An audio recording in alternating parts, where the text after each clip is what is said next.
शुक्लाम्भर्धरं विष्णुं शशिवर्णं चतुर्भुजं प्रसन्नवदनं ध्याये सर्वविघ्नोपशान्तये।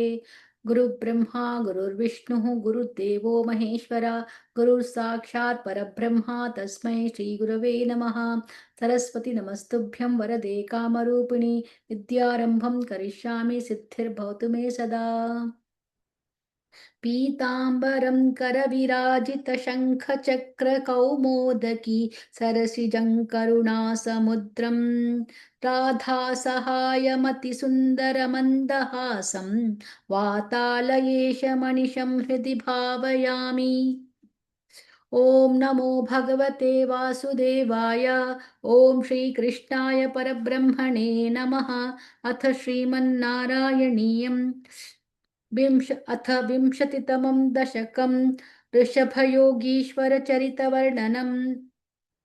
प्रियव्रतस्य प्रियपुत्रभूतात् आग्निध्रराजादुतितो हि नाभिः त्वां दृष्टवानिष्टदमिष्टिमध्ये तवैव तुष्टे कृतयज्ञकर्मा अभिष्टुतस्तत्र मुनीश्वरैस्त्वं राज्ञस्वतुल्यं स्तुतमर्थ्यमानः स्वयं जनिष्ये हमिति ब्रुवाणः तिरोदधा बर्हिषि विश्वमूर्ते नाभिप्रियायामथ मेरुदेव्यां त्वमंशतो भूर्वृषभाभिधानः अलोकसामान्यगुणप्रभावप्रभाविताशेषजन प्रमोदः त्वयि त्रिलोकीभृतिराज्यभारं निधाय नाभिः सह मेरुदेव्या तपोवनं प्राप्य भवन्निषेवी गतः किलानन्दपदन् पदन्ते इन्द्रस्त्वदुत्कर्षकृतार्धमर्षात् ववर्षनास्मिन्न जनाभवर्षे यदा तदा त्वन्निजयोगशक्त्या स्ववर्षमेनद् व्यदधासु वर्षम् जितेन्द्रदत्ताङ्कमणिं जयन्तीम् अथोद्वहन्नात्मरथा रताशयोऽपि जयी अजीजनस्तत्र शतन्तनूजान् ऐषां क्षितीशो भरतोऽग्रजन्मा न वा भवन् योगी वरा नवान्ये त्वपालयन् भारतवर्षखण्डान् सैकात्वशीतिस्तव शेषपुत्राः तपोबलाद्भूसुरभूयमीयुः उक्त्वा सुतेभ्योऽथ मुनीन्द्रमध्ये विरक्तिभक्त्यन्वितमुक्तिमार्गं स्वयं गतः पारमहंस्य वृत्तिम् अधा जडोन्मत्तपिशाचचर्याम् परात्मभूतोऽपि परोपदेशं कुर्वन् भवान् सर्वनिरस्यमानः विकारहीनो विचचार कृत्स्नां महीमहीनात्मरसाभिलीनः शयुव्रतं गोमृगकाकचर्यां चिरञ्चरन्नाप्यपरं परं स्वरूपम् दवाहृताङ्गः कुट्टकाचले त्वं तापान् ममापाकुरुवात नाथ इति श्रीमन्नारायणीये ऋषभयोगीश्वरचरितवर्णनं नाम विंशतितमं दशकं समाप्तं। नारायणाखिलगुरो भगवन्नमस्ते। नारायणाखिलगुरो भगवन्नमस्ते।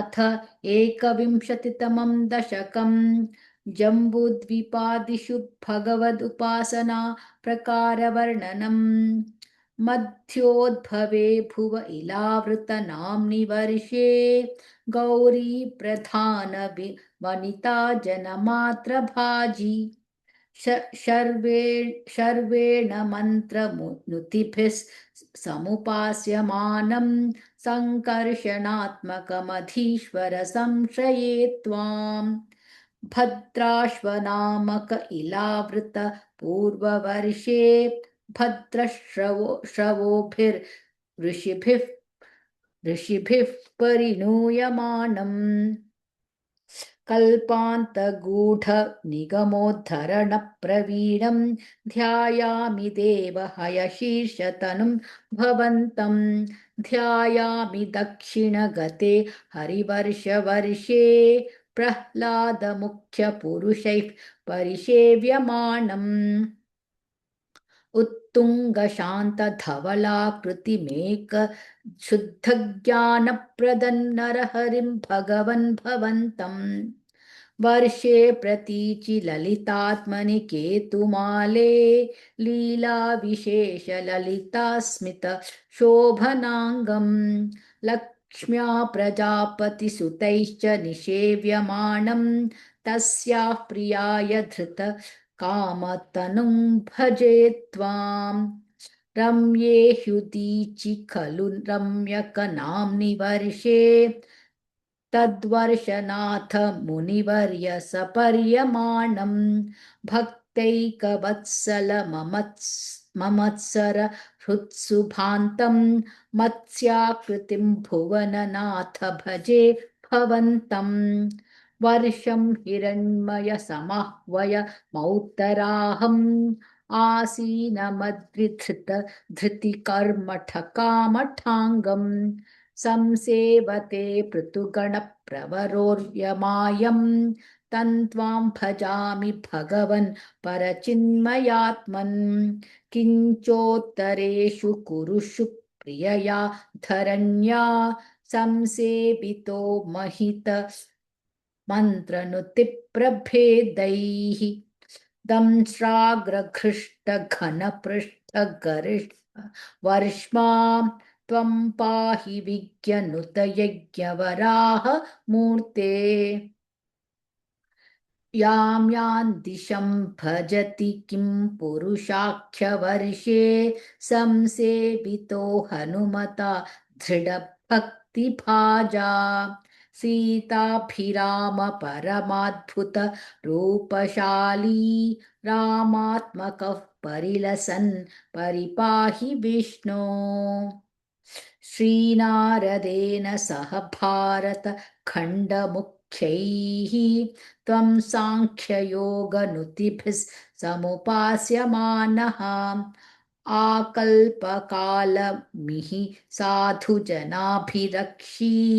नारायणो नरसखः परिपाहि भूमन् प्लाक्षेर्करूपमहिषाल्मल इन्दुरूपं द्वीपे भजन्ति कुशनामणि वह्निरूपं क्रौञ्चेम्बुरूपमथ वायुमयं च शाके त्वां ब्रह्मरूपमपि पुष्कर नाम्नि लोकाः सर्वैर्ध्रुवादिभिरुडुप्रकरैर्ग्रहैश्च पुच्छादिकेष्ववयवेष्वभिकल्प्यमानैः त्वं शिंशुमारवपुषा महता मुपास्यः सन्ध्यासुरुन्धि नरकं मम सिन्धुशायिन् पातालमूलभुविशेषतनुं भवन्तं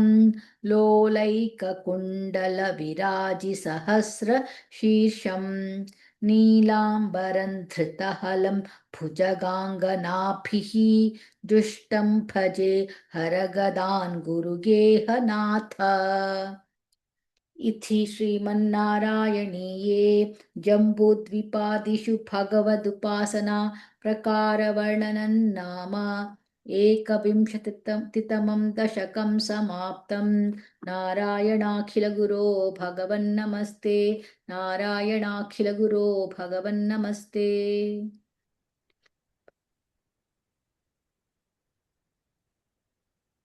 यदक्षरपदभ्रष्टं मात्राहीनं तु यद्भवेत् तत्सर्वं क्षम्यतां देव नारायण नमोऽस्तु ते विसर्गबिन्दुमात्राणि पदपादाक्षराणि च न्यूनानि चातिरिक्तानि क्षमस्व पुरुषोत्तम अन्यथा शरणं नास्ति तमेव शरणं मम तस्मात् कारुण्यभावेन रक्ष रक्ष परमेश्वर रक्ष जगद्गुरो।